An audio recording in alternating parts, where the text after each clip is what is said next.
Welcome everybody to another edition of the We Are Listening podcast. So we're back. And better than ever. Not really. Okay. So we said it couldn't get any weirder, and it got weirder. So Vince stepped down, air quotes all of this. Vince stepped down from being the CEO, and now we have a new interim CEO, Stephanie McMahon. Did not see that coming. I woke up to that shit. Yeah, I didn't. That was not in my playbook of what the fuck is happening next with this whole WWE going insane saga. I did not see that coming. It was like she was gone. She had nothing to do with this. She's gone. She's gone. She's fucking gone. She said, "I'm taking a leave of absence. I'm gone." Next thing we know, she's the fucking CEO. What the fuck? What? How? How? I have no answer for that. Like I would have had like a sarcastic thing, not nothing sarcastic. This was insane. I don't know how the fuck it happened. I was confused. It's like the weirdest fucking thing that, because it's like there was so many other things that could happen, and like this is not the thing that we're just like, what the fuck? So we're parsing through this and going, oh my god, like Stephanie's the new CEO, Vince is out, there's no more Vince. And then they immediately go, well, Vince is still in control of creative. I'm like, oh fuck, well that's the thing. And then an hour later, not even joking, an hour later, Vince goes, I'm gonna be on SmackDown. And we're all like, what the fuck is happening, dude? How? Why? We were literally baffled for hours trying to figure out why he was gonna be on SmackDown. It was like, what was the thinking and the wondering behind why is Vince going to be on SmackDown? Everybody's just yelling about it like, this is the stupidest idea. This is some dumb shit. What the fuck is happening? You take me through your thoughts. What was going through your head with this whole McMahon bullshit saga? Just tell me. Okay. Just go ahead. First thing first, when I woke up, I seen the fucking like Vince is out stuff. Same as you, I'm like, okay, what the fuck? Like I had to take a few minutes because, like I said, I just woke up. I'm like, huh? Like I got a fucking notification, like a Google notification. Then all of a sudden, like him coming to SmackDown, like, okay, why? What? Like, my mind went all over. Like, it went all over, and still at the same time, like it was so fucking confusing. Like, even now, I'm still fucked up. It was, to me, it was just like the weirdest fucking shit because it's like this didn't fit into the playbook of what was supposed to happen. This was out of the realm of what was already supposed to happen. It's like there was supposed to be something happening. Yes, it was supposed to be something happening. Vince was going to get out. That was definite. Stephanie replacing him was not on my playbook. That was nowhere close to, okay, I'm going to pick Stephanie's going to replace him because it just didn't make sense. And now it's happening. It's like, okay, everybody's extremely happy. And then shit starts coming out, and it's like, oh, well, her and Kevin Dunn don't get along. Okay, who gives a fuck? He's going to get arrested. Who cares? Who gives a fuck? Like, no one gives a fuck. And that's what they're like, well, that's why it won't be such a nice transition from the Stephanie being CEO. What do you mean? Who cares? He's going to be arrested. Who cares? Like, he has insider trading. Who cares? He's gone. And it just was like very baffling. And then like a bunch of people that like work there and who have worked under Stephanie and who have worked near Stephanie and been like, yo, this is so dope. She's a really nice person. She's really nice with like task handling and all of this stuff about how she's a very good person to be in this role. And like everybody just immediately just like all of us go kind of with a little sigh of relief, like, things are going to be better. And then we all realize that, oh shit, Vince not only still has creative, but even though he's the interim CEO, he's still the CEO with all of the power and majority shareholder. So she basically is just a name for no reason. And everybody's like, yeah, this is so cool. And I'm like, guys, the demon behind the wall is still there. He's not going anywhere. There's nothing you can do. Like, no matter how much she's quote unquote this figurehead, he still technically exists. There's nothing you can do. It's just like, oh wow, like this was all for nothing. More or less, he's like a general manager, like you would see on TV. She's just there for the visual. She's just there for the visual. But there's loopholes to this whole thing. Okay. But she can't. I'm going to say this now before the next podcast, because I'm just going to believe that nothing bad is going to happen. There's no way that she's going to be able to implement any of those loopholes to get him out of pure power and take him down. The only guaranteed 100%, 100 million, 1,000% guarantee of him getting out of all of that without her going through these mental gymnastics to get to it is him dying.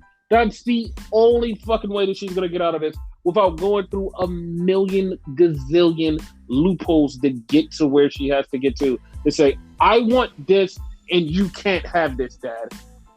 It's going to be a hard thing because it's the thing that a lot of people keep forgetting. It's still interim until this thing is resolved, Unless something comes to hit him harder and keep punching at this crackness in the wall and to get him out of here, he's going to stay there. If there's more and more to keep cracking at this wall to the point where it's like, okay, you can't come back. There's no coming back for you. He has to flip over and say, okay, you're the full CEO. Well, that's good. She's the full CEO and chairman. She's in charge. Yeah. But he still has that stock. And he's still on the board. He still sits there as a figurehead. He's still that guy. That once that is taken away from him, once all of his leverage and plays are taken away from him, that's the only way we get to see a true Stephanie McMahon running the company. And we all thought it happened when he dies, but like right now it's at the point where we're just like, we don't know. Like, we don't know. And like I said, if there's more that comes out and everything that happens, if that second bullet hits and bam, it's like, okay, he's gone. We can start moving on and start changing gears to like, okay, maybe WWE will be a little bit better. If not, we're going to be in the same place.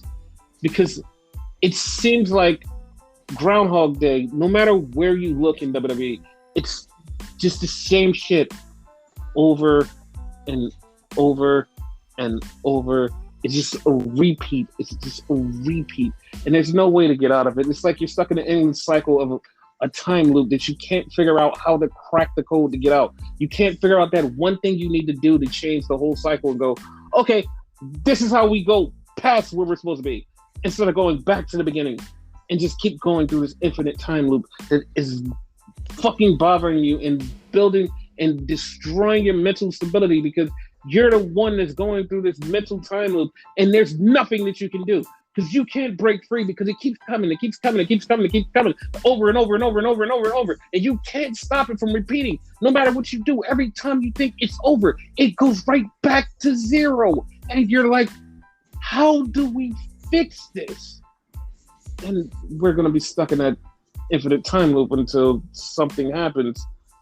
Just like all of these shakeups was like just perfectly timed to hit us to no longer be stuck in the infinite time loop. And we just realized, no, we're still stuck in this infinite hamster wheel that will not go anywhere. And we see something that we want. We're like, hey, we can get it.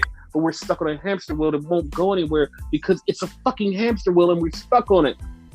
And I know people are like, well, why do you keep watching? Why do you keep watching? Once again, it's wrestling, and that's why we keep watching. And we support wrestlers who are our friends and that we enjoy watching. That's why we keep watching. But it's a bad movie. It's a bad telenovela. It's a bad soap opera. It's a bad Marvel movie. It's a bad Star Wars film. It's a totally crappy DC film. It is everything that embodies horribleness. But you know that you have to watch it because you want to, but you have to. It's a very insane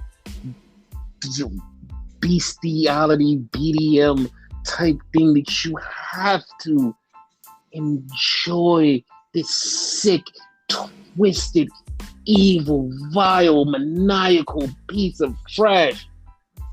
But somewhere inside of you derive pleasure from it. And you can't escape these evils that you have been put under. But c'est la vie. Such is life.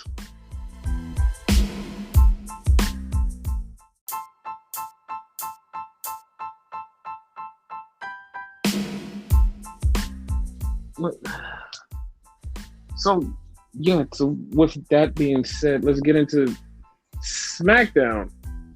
And we were all sitting there with bated breath waiting to hear what Vincent Kennedy Astor McMahon was going to say. And he walked on and said, well, this is WWE. And just like the tagline, then, now, forever, together. Welcome to SmackDown. And walks off. And everybody is literally like, what? Like there's nothing after that? You just did that? And then half of us realized that when he said the together part, we were like, wait, are you dragging us into this bullshit too? Because we don't want to be in this. Like, we don't want to be into this, whatever this is. We don't want this. And the fact that he said together and looked at us and said, together. Like, this isn't our fight, pal. This ain't our thing. This ain't what we want. We don't want this. This ain't for us. We didn't ask for this. We don't want to be part of this. And I felt like that was a little direct shot to us, like, together. Like, nope. Not doing it. Not doing it. This is you on your old ass island alone. Fuck off, old man. Fuck off. I'm not into it. Like, if you would have took my advice like a couple podcasts ago, you wouldn't be in this situation. But you didn't take my advice. You don't want to cross over to the Rainbow Bridge. You need to. I'm just saying, it'll help everybody out. But hey, you do you. So that was very fucking baffling. That was very bad. So then we get Riddle. And Riddle comes out, and Riddle cuts this emotional, sad promo about Randy. Randy's my bro, dude. And Randy's injured, and I want him back. I love Randy. Man, I wish Randy was here. Randy's so injured, but I'm going to win the titles for you, Randy. And we're going to celebrate. I'm going to come back, and we're going to get high, dude. And we're going to be so buzzed. Dude, I'm telling you, I'm going to win. You know what would be cool right now? If you guys played Randy's music instead of mine. Dude, that would be totally awesome. And they just played Randy's music, and he's like, Randy, I'm going to do it for you, bro. And I'm just like, okay. Okay. Like, nothing about that made me go, like, yeah, Randy. It's like, okay, whatever. It didn't tickle my fancy. I was like, okay, whatever. Who gives a fuck? I love your interpretation of Riddle, though. That was entertaining and shit. That was way better than the actual thing. Yes. So then we had a last laugh match between Bartender Cabron and Mad Crap Moss. And honestly, from my interpretations of this was going to be like a fucking no holds barred match or some weird match. Mm-hmm. No, it was like, nah, fuck that. We're going to do countouts and bullshit. And I'm like, okay. And they're having a match, and Moss hits the punchline, and then he gets up and he just laughs and goes, ha ha ha! And then he does it again and finally pins Bartender Cabron. And we're like, okay, yeah, this is over. Who gives a shit? Then he laughs about a joke and leaves. So Bartender Cabron gets up and goes over to Pat McAfee and says, I heard you call me bum ass, bitch ass Corbin. You shut the fuck up. You don't say shit like that to me. Next time I'm gonna beat your ass. And McAfee he's very confused. He's like, what the fuck is happening? So McAfee just like grabs the mic and goes, listen, this was a last laugh match. We all came to laugh at your bum ass lose and leave. And everybody started laughing at Corbin and he just leaves. And I'm like, either this is going to a Pat McAfee Bartender Cabron match that I don't not really caring for, or this is going through a whole reinvention of fucking Bartender Cabron. Like it's even one of those. Like I'm not for both. I'm not for both or either. I don't care. I'm gonna quote old commercial. I don't know if it's still on or whatnot, right?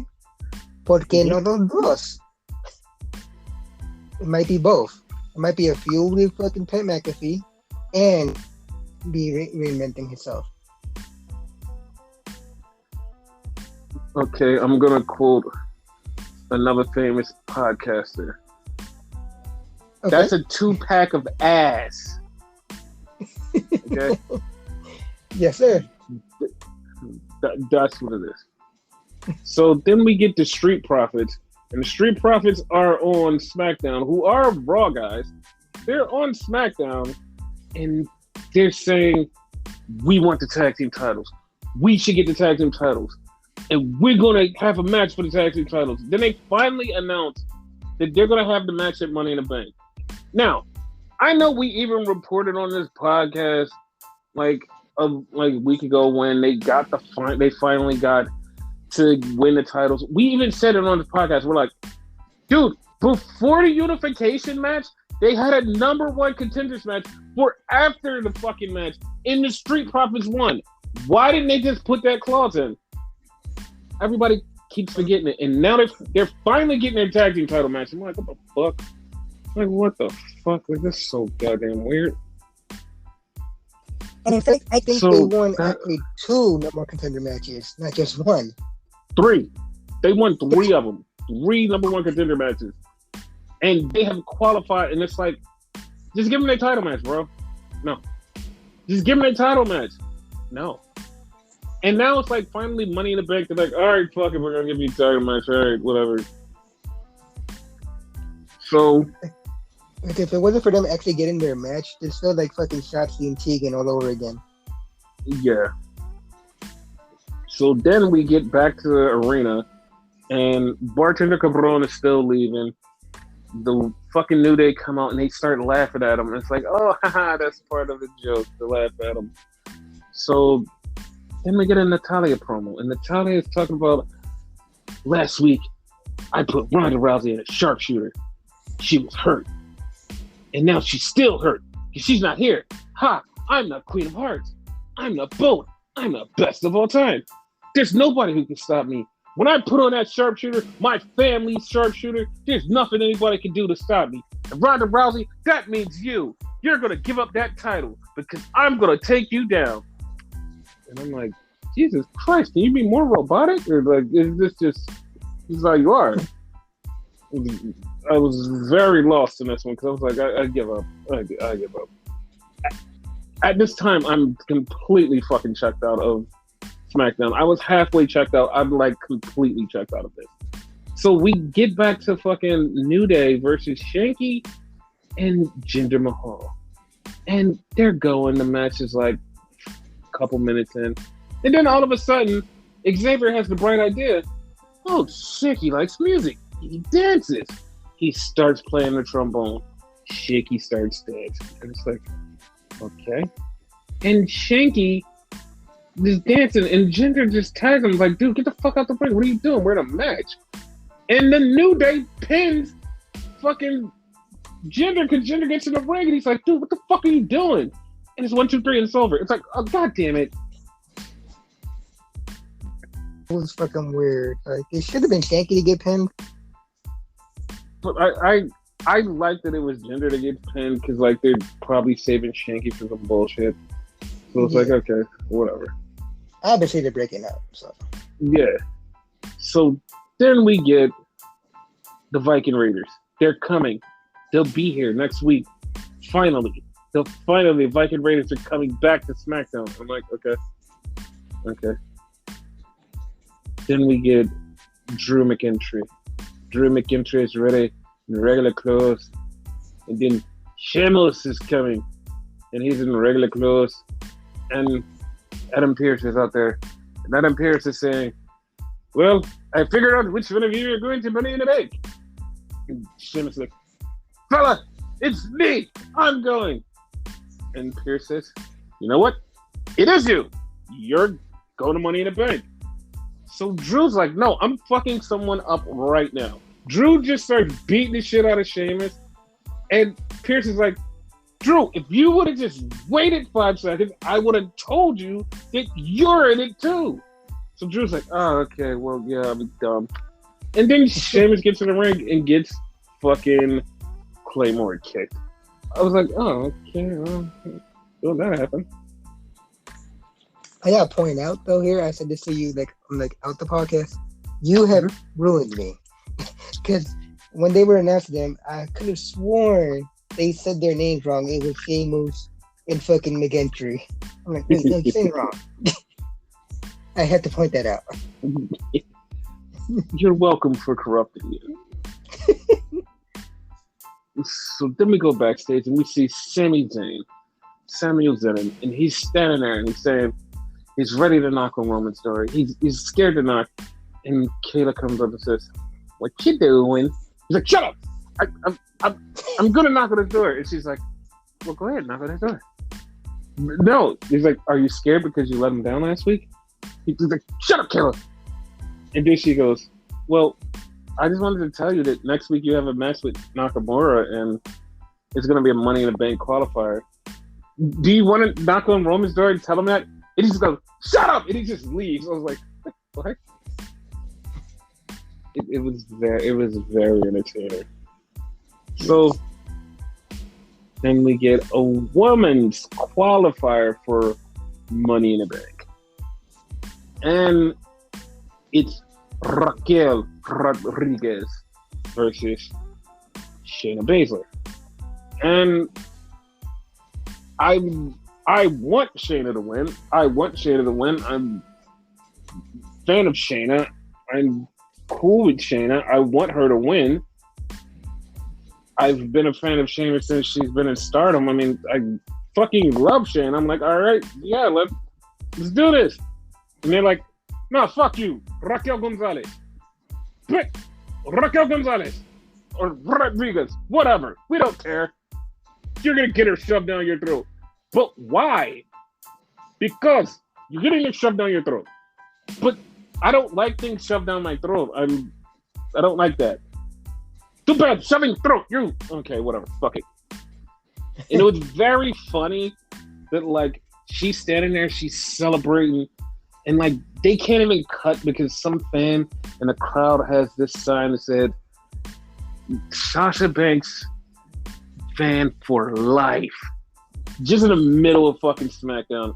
And it just was, like, so poignant because, like, we're still hearing more and more that she asked for her release and it is being granted. Now, here's actually what's going on because I am fucking losing my mind with this situation. I'm fucking losing my mind. Because everybody that's been asked backstage, everybody that's been asked around has said, yeah, we think that she got her release. We think that it's happening. We can't confirm that it's happening, but it's more than likely we think that that's happening. And people are working under the assumption that, yeah, it's happening, it's done. But we don't know because we can't confirm for sure. So it's like, yeah, we don't know. We think it's happening. We're not sure it's happening. It may be happening. We don't know if it's happening. And the thing that gets me is like, okay, yes, like I said, I'm always happy, like, whatever the wrestlers want. I'm 100% that. But the thing is, it's weirding me out how long this is taking to actually be a confirmed story. Like, part of me is like, okay, well, maybe there's no story. But the other part of me is like, there's 100% a story. There's not a no story. There isn't a, oh, this isn't real or this isn't happening. There's 100% this is happening story. The problem is, what is holding everybody back from saying it's happening? Because no matter what, if he's going, oh, we don't want to say it because we don't want AEW to jump on this. If the contract is negotiated, everything is completely done, she can literally, and I swear to God, Tony Khan lives on the internet just like every fucking body else. He has already DM'd her, emailed her, and said, hey, what's up with the contract? And she just like, she can't just be like, well, you have to wait, because it's like, nah, I got my release. Like, you, like, if this is done, it could be just like, yeah, man, you know, whatever. And he'd be like, oh, well, give me a call in 90 days. It would literally be that. Like, things would be moving in place right now.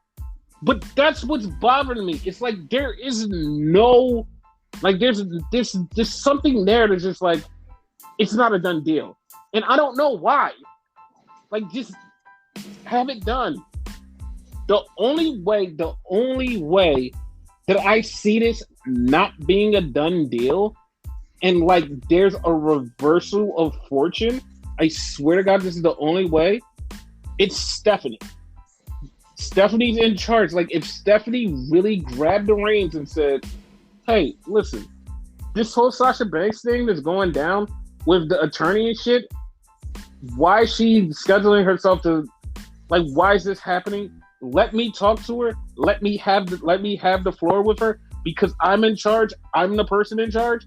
How about we talk this out and let's see if we can come to an understanding? That will be the only way that this is ever settled. But like, there's a million things Stephanie has to get to, and I don't know how high Sasha is on that schedule. So to me, it's just like a total done deal that she's gone. Like I said, there's only one person that can save this, and it's Stephanie. And if she doesn't get to it in time, it's poof, Mercedes Varnado exists. That's it. There's no way out of this. There's no way backing out of this. There's nothing that you can do about it. So that's my 2 cents on it. Because originally, like, didn't this all start because Sasha and Naomi wanted to speak to Vince, and like Vince spoke to them, and then after that, they didn't want to speak to them. So like, if they would just speak to them, like, none of this would have happened. It was more than that. It was more than them speaking to him. It was but more, right? It, like, not more or less, because like, if Vince would have spoke to them and they still would have had a gripe with what was going on and whatever is going on with them personally in the company, they would have said, fuck it, we're gone. The thing is, them walking out and leaving and just like straight up leaving was fucking fine. The thing that bothered them and everybody else was WWE's handling of it. If WWE would have never came out with that statement that night, if they never would have come in with a statement that night and saying that they're unprofessional and they didn't want to work with people and this is like not how it goes, and like they're bad mouthing them and kept bad mouthing them to like all of the fucking gossip sites and the fucking magazines, if they would have never did that, if they would have never did any of that, this could have been easily smoothed over. Everything that WWE did was wrong. The way that they talked about Naomi and Sasha, the way that they put on the smear campaign on how bad they were, and they were unprofessional and they let everybody down. If they never, ever did any of that, it would have been fine. They're 100% fine. Like they would be the unprofessional ones, like legit. Yes.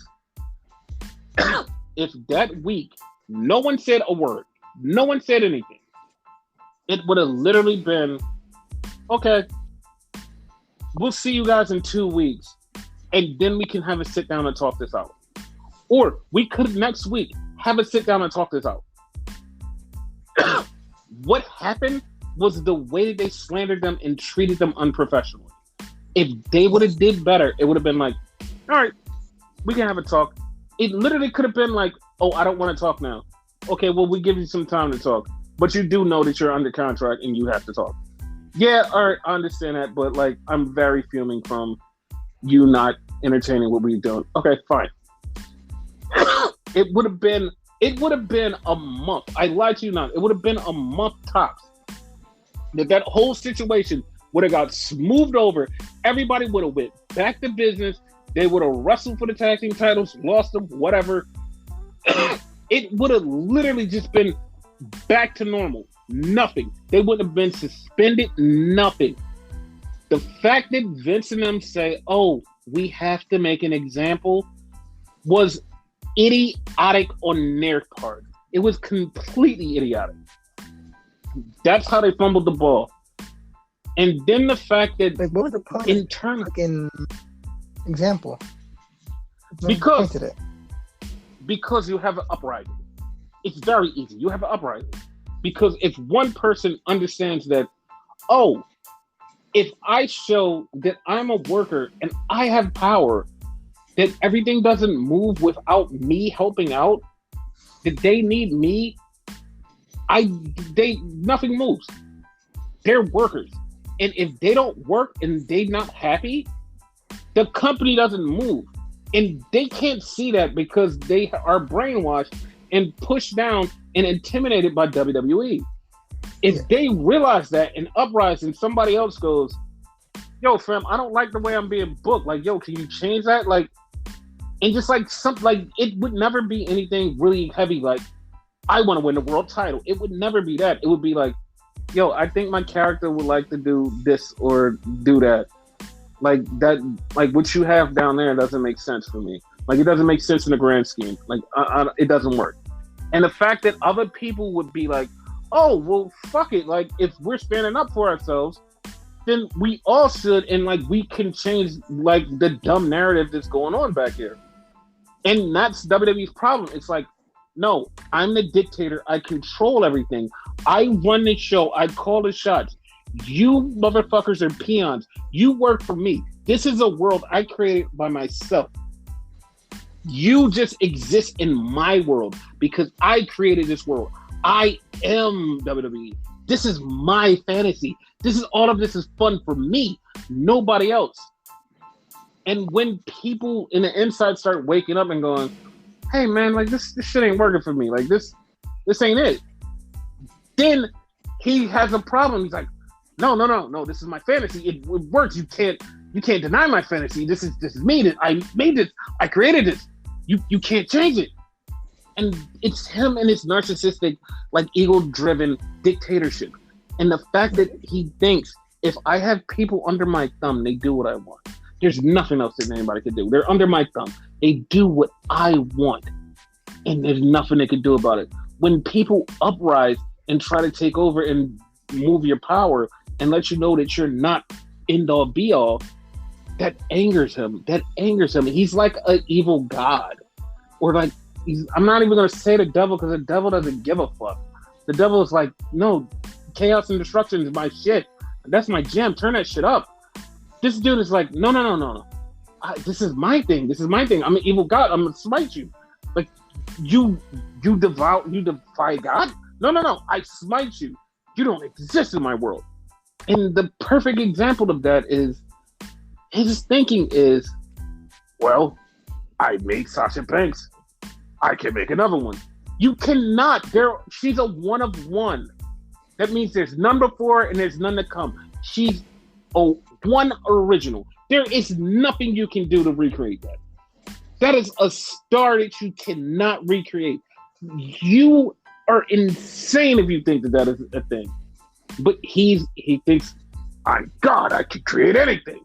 No, you can't. And the fact that she defied God makes you angry. And you can't help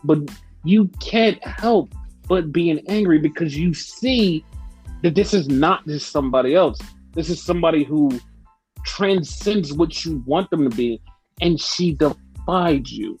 And you can't live with that. So that's his big problem. That's why he's angry. He doesn't like that. His ego is hurt, more or less. His everything is hurt. Everything is hurt because he believes in himself. And then there has never been people that yell at him and say, no. There's no one that's saying no. And he doesn't like it. This God is evil and he doesn't like it. Gotcha. But speaking of God, we have the introduction of maximum male models. And we have a light in the ring and God shows up because he wants to be part of the MMM. But then we cut to the back and we see the space-defying COVID giver of Max Dupree in the airspace of Adam Pearce again. I swear to God, he was breathing the same air as him. And he's telling him, you think that we're going to go out like that? We want more. We want better. We want better lighting. We want this. And I immediately, as soon as that happened, I'm like, okay, I got it. This is going to be like an 18-week thing where they're just going to, every little time something happens, they're going to bitch and complain about it and bitch and complain and bitch and complain to the point where it's going to be like, no, you have to show up. You have to show up and you have to do this. Because it's going to be one of those things where, like, I hate when WWE does this. It's like they find a way to grab somebody and like, okay, we're gonna talk about this one thing we really want to do, but we're gonna push and push and push and push and make you guys be like, haha, we're gonna do it. Nope, we're not gonna do it. We're not gonna do it. And it's gonna get annoying to the point where it's gonna be like, we don't give a fuck anymore. And then whatever the surprise is gonna be like, oh, this pop. And then like immediately they're gonna shit on it and be like, oh, we don't care. And we're gonna be like, dude, like we actually care now. It's like, no, we don't care now. That's your problem. Like, fuck you guys. Like, this is a fucking WWE trope that's been doing for years. I'm gonna be honest with you. I don't care now. I care now for the intrigue.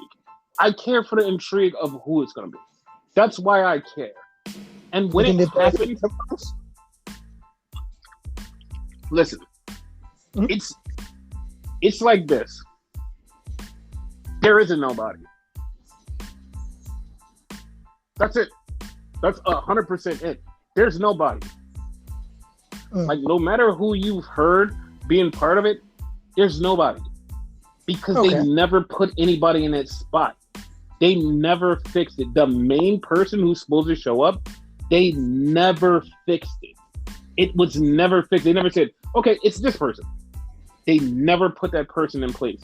So it's literally just them playing a game of, who do we find to stick in this spot?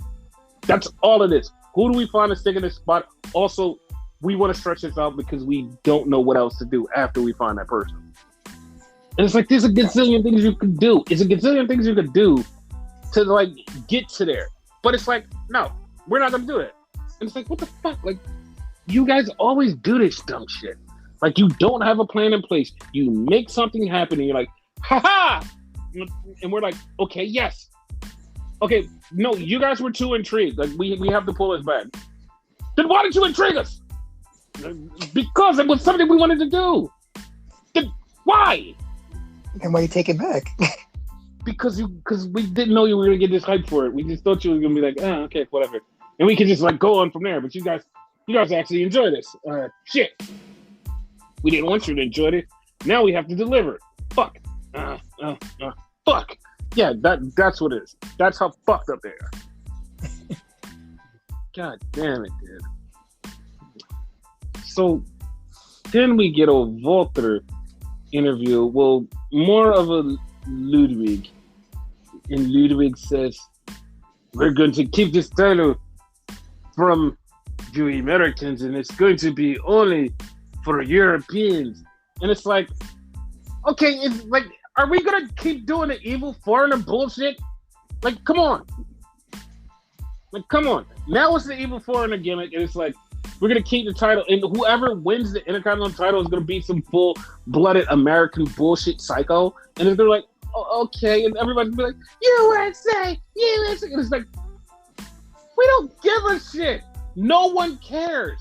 Like, this whole America versus the fucking everybody bullshit, no one cares.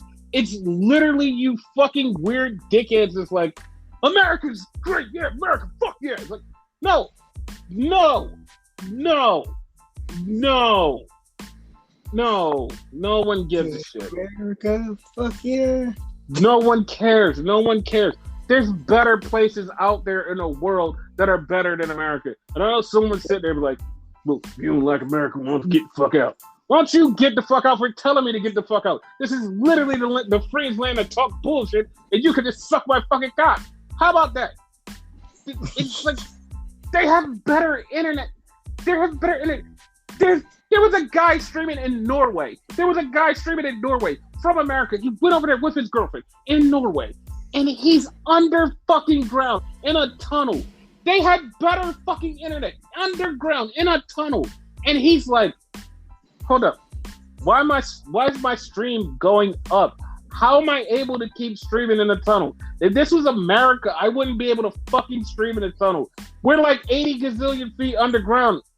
And his girlfriend goes, dude, we have better internet. He's like, no, that's impossible. Like, America is like the greatest land. She's like, you realize we're under a fucking mountain right now. Yeah, but like, how? Like, I'm still streaming. Yeah, you're under a fucking mountain, still streaming with the highest quality. You have 4K underground. Everybody can see everything. Nothing stopping, no pausing. You're driving around in fucking Austin, Texas, and goddamn every stoplight is fucking buffering. You're going to, hold on, chat, we can't stream. Like, what the fuck is happening? How goddamn Norway? Norway isn't even goddamn developed like us. How the fuck do they have better internet? Come on. You're telling me we're the greatest nation. We have fucking horrible internet. Are you fucking kidding? We don't even have fucking healthcare for free. I'm not gonna get on my political bullshit, but fuck that. Like, we're not at best at shit. I know people whose internet like only works upstairs. You go downstairs, it goes to shit. Exactly. Fucking America.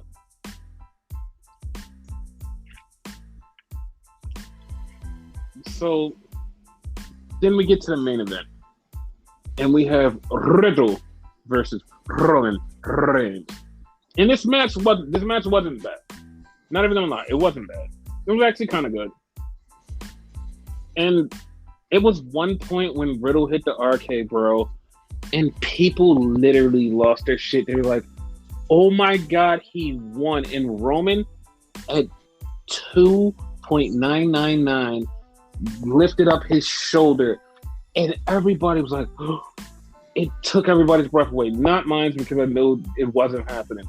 I'm like, holy shit. Like, that was such a good fucking thing. And Roman, at the end, he caught the spear on Riddle because Riddle was doing a springboard move. And I swear to God, like, if you watch it back, Riddle gets hit so hard, his body pauses and, like, his legs lock. And I swear to God, his hands somehow touched together in a timeout position. It was like, timeout. I don't know what's going on. And his body was fucked up. But Roman pinned him 1, 2, 3, and it was over. And Roman was like, there's nobody left. There's nobody left. In my mind, I'm like, there's thousands of people left. Yes, Randy can't come back. Like, you just killed Riddle. There's thousands of people left. Nakamura can wrestle. Like, come on. Bob like Lashley. he was there. Yeah, it's like Bob Lashley just, like, come on. Like, they haven't paid off that Nakamura storyline. It's like, come on, please. Like, come on, please. Somebody, please. Just do it. And then Brock Lesnar's music hits. And everybody at home groaned. Just, this, and I'm just like, wait, what day is this? What year is this? What is happening? Like, what's going on? Like, are we still stuck in that time loop? What the fuck is happening? Why is it Brock Lesnar again? What is happening? And we're getting Brock Lesnar versus Roman Reigns at SummerSlam in a last man standing match.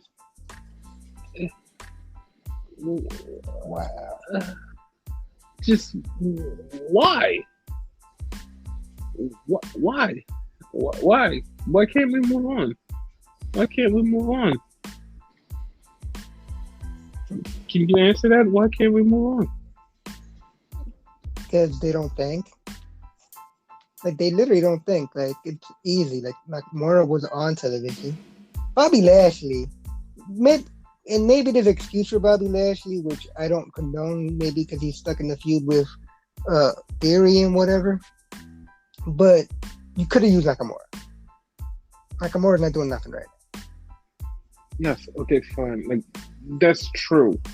And I'm just like losing my shit because it's like, this is it. This is what you chose. And immediately people go, oh my God, this is Vince panicking because of the trial and everything, and there's nobody around. Oh my God, like, this is it. But apparently this was already picked out for weeks before this. This didn't just come up today. This was weeks before. When they found out that Randy was officially not coming back, they were like, all right, we have to hit the panic button, and Brock panicked. And they called Brock, and it was like, all right, we're bringing Brock. And Brock's here. So this was always set up to happen. This was always set up to happen. And it bothers me because it's like, with the build to SummerSlam, yes, Roman's not working Money in the Bank, fine. You had time to build the SummerSlam. You could have threw anybody in there. Like we said, the Nakamura thing fucking works. Nakamura needs to get his revenge for when Roman punched the shit out of him. It's like, you have time to fucking throw him in there. Like, you have time. And I know people to be like, well, what about after SummerSlam? Because there's more people, like, there's more time until, like, everybody gets healed to come back. Yeah, but here's the thing. And I'm going to be, like, totally honest and candid about this. You know that, like, once SummerSlam's over, there's, like, a huge chance that Big E's coming back. Like, you guys didn't think about that. But by the time this actually comes down, Big E will probably be mostly healed and ready to come back. He doesn't even have to come back at SummerSlam because there's other shows after SummerSlam. The thing is, Big E shows up after the Drew McIntyre Roman match, and you're like, oh, well, what about this? What about that? Like, Big E shows up and like, no, I want to face you at Survivor Series. Big E be fully healed, and everybody be like, yeah, Big E's back. And it'd be a great match. Big match. Bad match. And it's like, awesome match. Like, people forget that, like, after this, there's more, and, like, people are like, well, maybe they're saving Nakamura.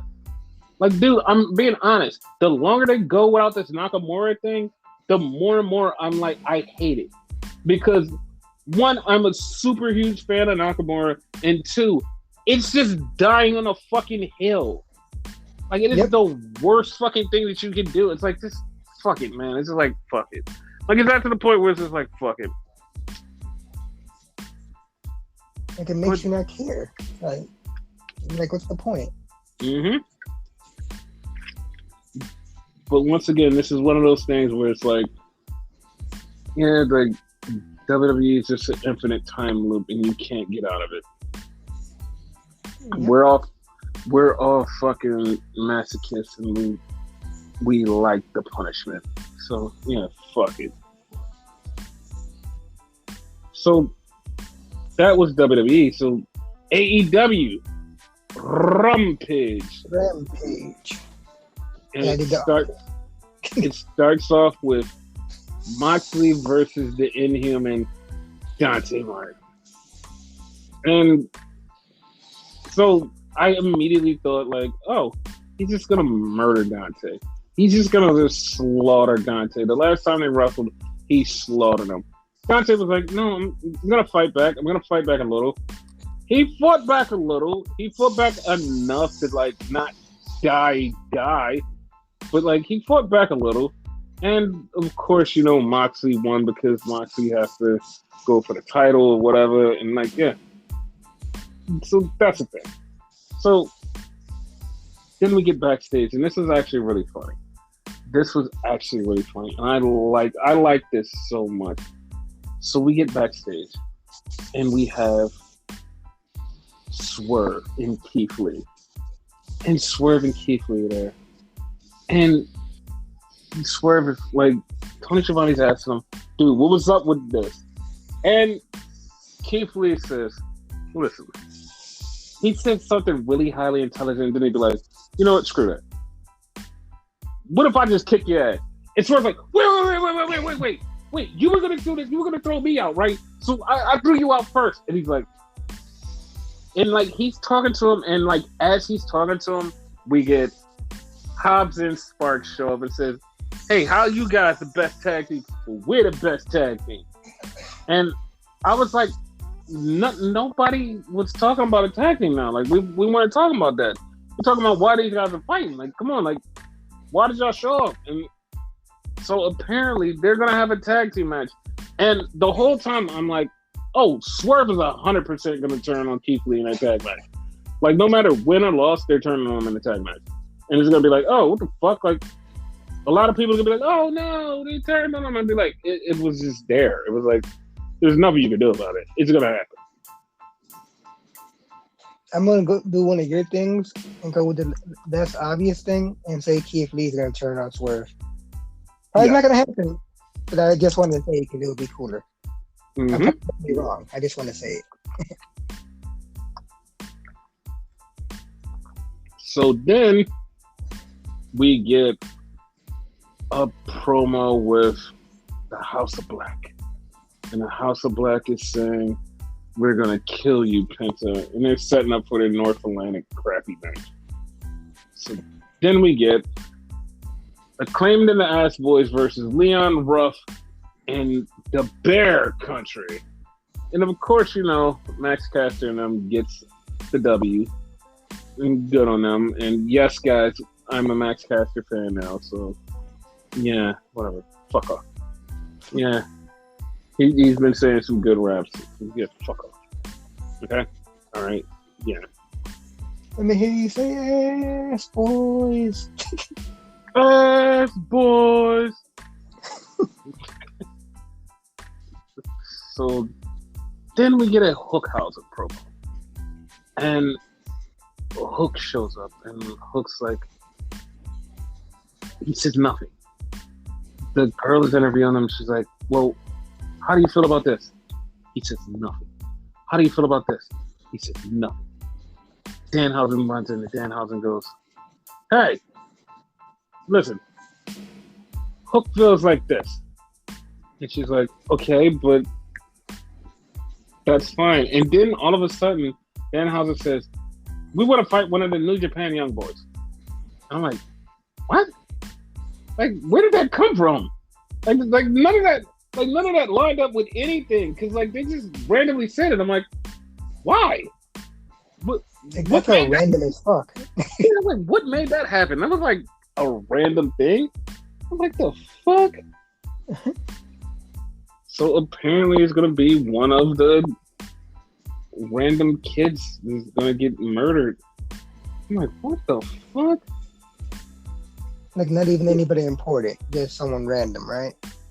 Yeah, it's like, it's going to be somebody important because I'm going to know them and they're going to be like a dojo guy. I'm like, oh yeah, I know that person. Like, to the naked eyes, it's going to be like a random fucking person. They're like, oh, it's random person. People are going to be like, oh, I have no idea who that person is. But to me, it's going to be like, oh, it's a young lion from either the American side or a young lion from the Japanese side. I'm gonna be like, all right, cool. Well, I know who that person is. I get it. So I mean, it'll be fun.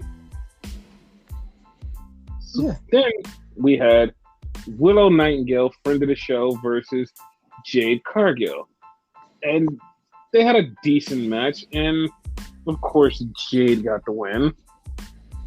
And it's like, well, there's not much you could do unless you're making Willow the champion. And it's like no one's doing that. It's not because Willow's bad. It's like we want to keep Jade safe for Athena. Like, you know what I mean? Yeah. It was a sacrifice, but at the same time, it's like we're to the point where it's like, all right, Willow's been here like a million times. Let Willow be part of the fucking, like, let her be part of the show. Like, she's been here a million times. It's just like friend of the show, Sky Blue. It's like, dude, they've been here. They've fucking proven themselves. Give them a contract. They're like, nah, fuck you. All right, whatever. Wait, and Sky Blue still is not signed? Still not signed. What the fuck? I actually thought that one got signed. Like, no. Oh, fuck, oh my god. This guy's still not signed. So it's like, okay, well, all right, whatever. So after the match, after Jade gets the win, Athena comes down, Chris Statlander comes down, Kira Hogan, it's a big smiles. And like, it's all just setting up for Athena and Jade Cargill eventually. So yeah, it's like, yeah, like, I mean, it's happening. So, am I still the only one that sees Statlander turning? No, like, I see her turning, but I hope it's not to join the baddies. Oh, okay. Like, to me, that would be so fucking cheap and weird. I'm like, please don't do that. Yeah. So then we got the matches that we already knew, and then a match confirmed for Forbidden Door, because we got like all of the ones we already said on the podcast last week. And then we finally get the Ring of Honor and the IWGP Tag Team titles on the line in a triple threat match with Roppongi Vice, Jeff Cobb, Great O'Khan, and FTR. This is, like I said on the pod, that would probably be what they announced. And that's exactly what they announced. So, I mean, it is what it is. Like, it's a winner-take-all. It's a winner-take-all match, so it's like, I mean, at least whoever comes out on top gets all of those titles. I mean, it's not bad. Hopefully it's FTR. Oh yeah, 100%. Like, if it's not FTR, I'm going to scream and yell and throw things because it should be FTR. Like, no matter what everybody keeps screaming out of the top of their lungs with no fucking brain cells that Young Bucks are the greatest, Young Bucks are the greatest. No matter how many times you yell that, it's still FTR. And I know people are like, well, it's a matter of taste. It's a matter of taste. And the Bucks are reinventing themselves. I don't care what you say. FTR will still be a better tag. And the way people just yell like, oh no, the Young Bucks are the best tag team. You guys, they say that the Bucks aren't this. You just hating for no reason. And it's like, no, they don't appeal to me. And people will be like, well, maybe it's because you don't like that style of wrestling. The certain people who put on matches of that ilk is very, like, I appreciate it. And I'm like, oh shit, that person is great. That person is great. I have watched the Bucks. I've watched Generation Me turn to Generation Not Me. This is where I'm at. I've seen them. And when they started, it was like, oh, these guys are really good. Oh, these guys are good. When they were doing Ring of Honor in New Japan, it was like, oh, these guys are good. At one point, it was like they hit their ceiling for me, and it's like, this is the same repetitive bullshit. It's like, now I'm stuck on a hamster wheel in a tag team match, and everybody's like, no, they're the greatest. You have no idea.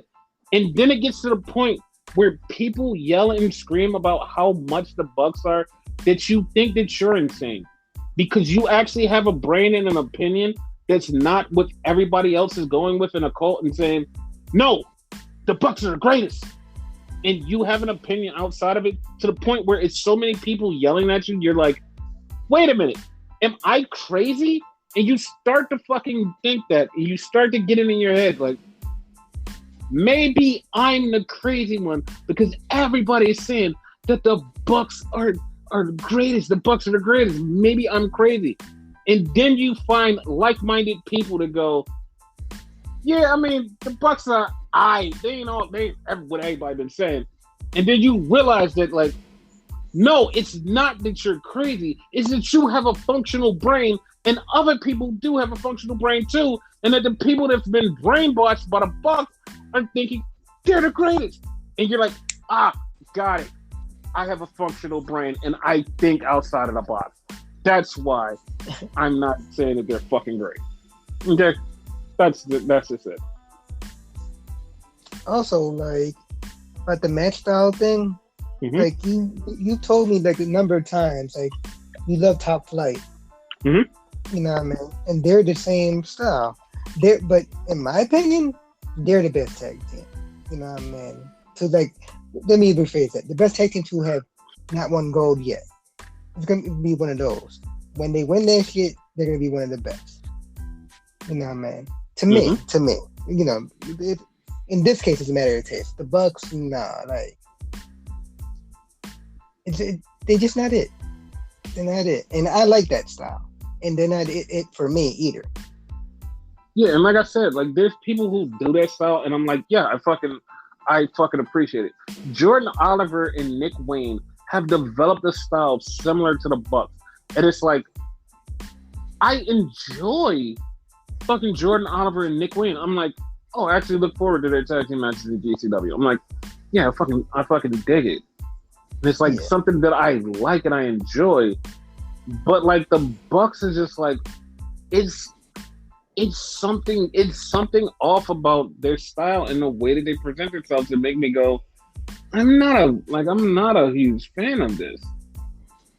I'm not a huge fan of this. I'm like, the way everybody yells, they had the greatest tag team ladder match. They had the greatest 6-man tag match. They had the greatest this. Anytime the Bucks are in a match, it's a 5-star classic. And I'm like, no, I'm not brainwashed. I have a working brain. I'm not fucking crazy.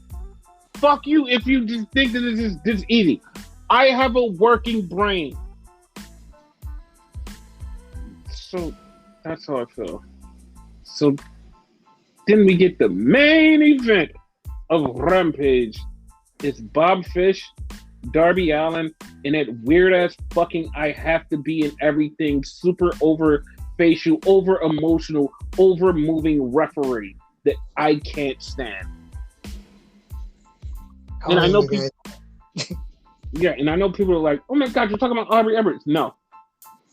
Aubrey Edwards is not this guy. This guy is bald-headed and fucking goddamn annoying as fuck. And I hate it because he's doing stuff and it takes me out of the fucking match.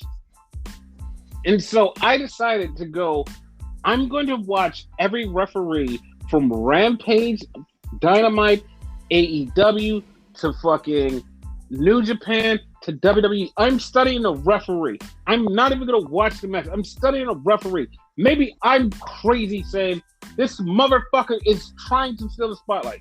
Maybe I'm crazy. And I said, I'm going to watch. I watch WWE and I know people are like, well, they're fucking robots. Understandable. I know you think that, but like they're actually humans with emotion.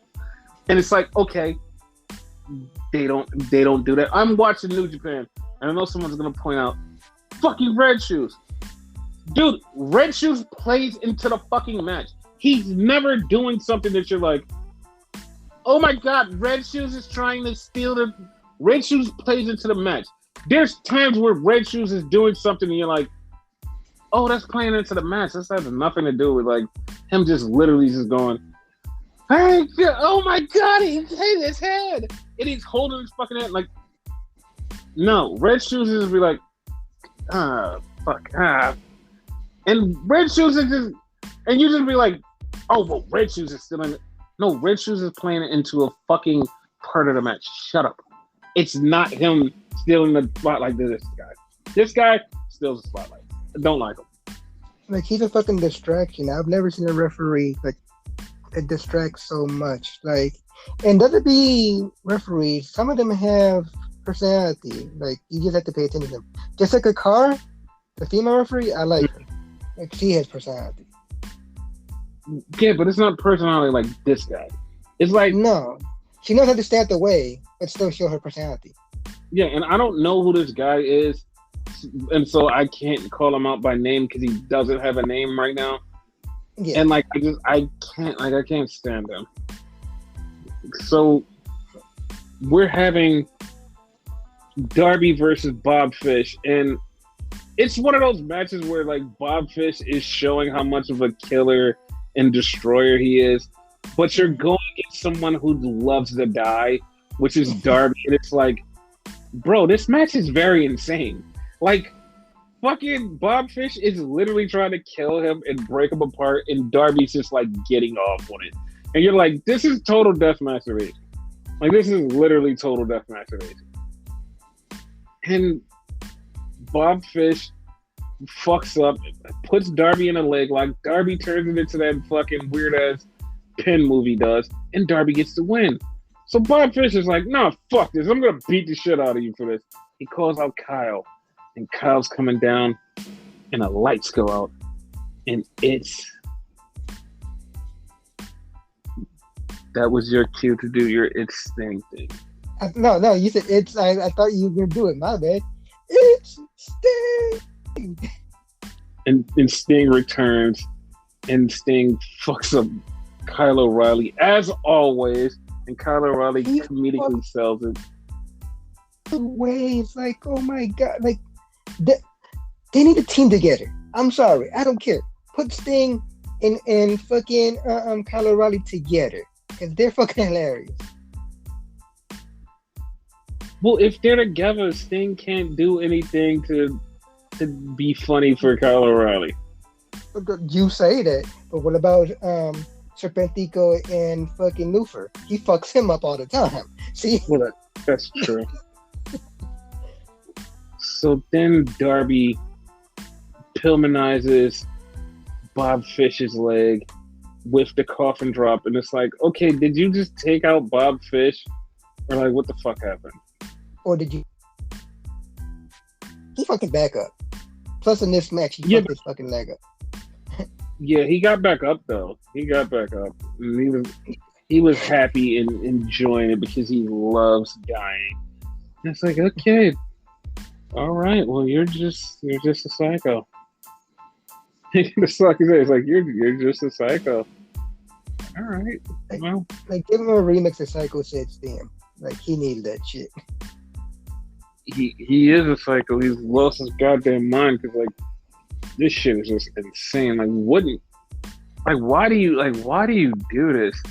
And so like everybody is already finishing booking him versus Hiromu, and I'm just like, okay, guys, Hiromu is the option that you see because you're like, they're going to try to kill each other. It's going to be great. This is all we know is Hiromu. And it's like, guys, put him against Doki. Put him against fucking Doki. And I know people are like, wait, why? If you've never watched New Japan, you have no idea who Doki is. And Doki is a fucking psychopath, just like Darby. And it will be one of those things where it would be like, this is pure masturbation. Like, this is pure masturbation. Everybody will get off because someone's dying. That's exactly what's going to happen. So, like, that's my... Like, they probably will do Hiromu versus Darby because Hiromu is a bigger star than Doki, but I want Doki. Like, I want that. Give me that. Fucking I don't know give who me Doki that. is. Is he like the same build? He's kind of... Hiromu's like the same build, kind of. Hiromu is, like, they're about the same weight, but, like, god damn, dude, like Doki and him would be great. Like people would actually be mad at that, but like that's what I want. That's what I want. Cause the one I would like to see, even though the guy's already in another match and whatever, put Darby against fucking Suzuki. That would be fucking insane. Suzuki will kill him. I mean, yeah. But Suzuki's already in another match. So. Yep. So that that was the end of Rampage. So the only thing that I could think of talking about is The Rock brought Tamina a house. That was beautiful. Yeah, that was beautiful. He always does something nice for Tamina. Yeah. That was sweet. I liked it. A few years back, he bought her a car. Yeah, like that's his favorite cousin. Like I really like that. Like The Rock is a really heartfelt thing here.